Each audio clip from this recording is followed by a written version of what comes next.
हम सबने ये शब्द सुना है, लोकतंत्र, डेमोक्रेसी। पर क्या हम सच में जानते हैं कि इसका असली मतलब क्या है? आज हम इसी सवाल की तह तक जाएंगे, ताकि हम एक असली और एक दिखावटी लोकतंत्र के बीच का फर्क समझ सके।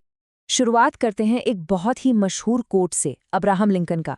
लोगों की, लोगों द्वारा, लोगों के लिए सरकार। सुनने में कितना सीधा साधा और परफेक्ट लगता है ना? कि सरकार लोगों की है, उसे लोग ही चुनते हैं और वो लोगों के लिए ही है।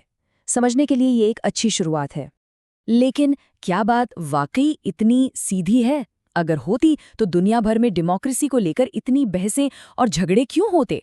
असल में ये परिभाषा एक बहुत बड़े और उलझे हुए विषय की बस एक छोटी सी झलक है। असल में होता क्या है कि बहुत से देश हैं जो चुनाव तो करवाते हैं, लेकिन फिर भी उन्हें हम पूरी तरह से लोकतांत्रिक नहीं कह सकते। और यहीं पर असली और दिखावटी लोकतंत्र का फर्क सामने आता है। तो फिर वो क्या खास बातें हैं जो किसी भी देश को एक सच्चा लोकतंत्र बनाती हैं? तो चलिए इस गुत्थी को सुलझाने के लिए एक चेकलिस्ट बनाते हैं। किसी भी देश को अगर सच में लोकतांत्रिक कहलाना है तो उसे 4 जरूरी शर्तें पूरी करनी होंगी।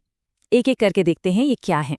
तो पहली शर्त और सबसे जरूरी ये कि आखिरी फैसले लेने की पावर यानी असली ताकत उन्हीं लोगों के हाथ में होनी चाहिए जिन्हें जनता ने वोट देकर चुना है, किसी और के हाथ में नहीं। इसको और अच्छे से समझने के लिए एक केस स्टडी देखते हैं। 1999 में पाकिस्तान में जो हुआ वो इस शर्त पर बिल्कुल फिट बैठता है। देखिए हुआ क्या। 1999 में जनरल परवेज मुशर्रफ ने एक चुनी हुई सरकार को हटा दिया, एक मिलिट्री कूप में।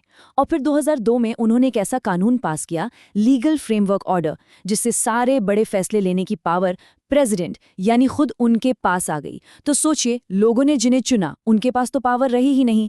तो क्या ये लोकतंत्र हुआ? बिल्कुल नहीं। अब आते हैं चेकलिस्ट की दूसरी शर्त पर। देखिए, सिर्फ चुनाव करा देना ही काफी नहीं है। वो चुनाव फ्री और फेयर यानी स्वतंत्र और निष्पक्ष भी होने चाहिए। और इसका सीधा सा मतलब ये है कि जो पार्टी पावर में है उसके हारने का भी उतना ही चांस होना चाहिए जितना किसी और का। इसका एक उदाहरण चीन में देखने को मिलता है। वहां भी संसद के लिए चुनाव तो होते हैं, पर एक पेंच है। चुनाव लड़ने वाले हर कैंडिडेट को पहले चाइनीज कम्युनिस्ट पार्टी से अप्रूवल लेना पड़ता है। अब जब सारे उम्मीदवार एक ही पार्टी के कंट्रोल में हैं, तो नतीजा तो पहले से ही तय है ना? या फिर मेक्सिको का किस्सा ले लीजिए। साल 2000 तक वहां एक ही पार्टी थी, PRI, जो लगभग 70 साल तक राज करती रही। कैसे? क्योंकि वो चुनाव जीतने के लिए हर तरह की तिकड़म अपनाते थे। जैसे सरकारी स्कूल के टीचर्स पर दबाव डाला जाता था कि वो बच्चों के पेरेंट्स से PRI को वोट देने के लिए कहें, या फिर ऐन मौके पर पोलिंग बूथ की जगह ही बदल दी ताकि लोग वोट ही ना डाल पाए। तो चुनाव तो हो रहे थे, पर वो निष्पक्ष बिल्कुल नहीं थे। हमारी चेकलिस्ट की तीसरी शर्त, और ये बहुत जरूरी है, ये है राजनीतिक बराबरी का सिद्धांत। आसान भाषा में कहें तो एक व्यक्ति, एक वोट, एक मूल्य। मतलब हर वयस्क नागरिक को वोट देने का हक हो और हर किसी के वोट की कीमत बराबर हो, किसी की ज्यादा किसी की कम, ऐसा नहीं। पर दुनिया में कई जगहों पर ऐसा नहीं होता।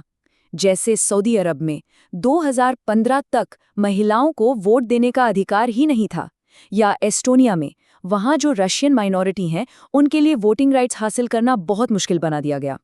और फिजी का केस तो और भी अजीब है। वहां एक लोकल फिजी नागरिक के वोट की वैल्यू एक इंडियन फिजी नागरिक के वोट से ज्यादा है।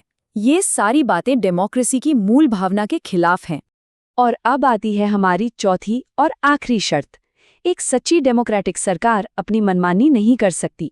उसे देश के संविधान और नागरिकों को दिए गए अधिकारों की एक सीमा के अंदर रह के ही काम करना होता है। रूल ऑफ लॉ सबसे ऊपर है। इस बात को समझने के लिए जिम्बाब्वे का उदाहरण एकदम सटीक है, जहां रॉबर्ट मुगाबे ने दशकों तक राज किया। देखिए, जिम्बाब्वे को 1980 में आज़ादी मिली। तब से वहां रॉबर्ट मुगाबे और उनकी पार्टी ज़ानू-PF का ही राज रहा। चुनाव तो वहां भी होते थे, पर उनकी पार्टी जीतने के लिए हमेशा गलत तरीके अपनाती थी। इतना ही नहीं, अपनी पावर बढ़ाने के लिए उन्होंने कई बार संविधान को ही बदल दिया। विपक्ष के लोगों को परेशान किया जाता था, और अगर कोई सरकार के खिलाफ प्रदर्शन करता तो उसे गैर कानूनी घोषित कर दिया जाता। तो साफ है, यहाँ सरकार कानून के हिसाब से नहीं बल्कि अपनी मर्जी से चल रही थी।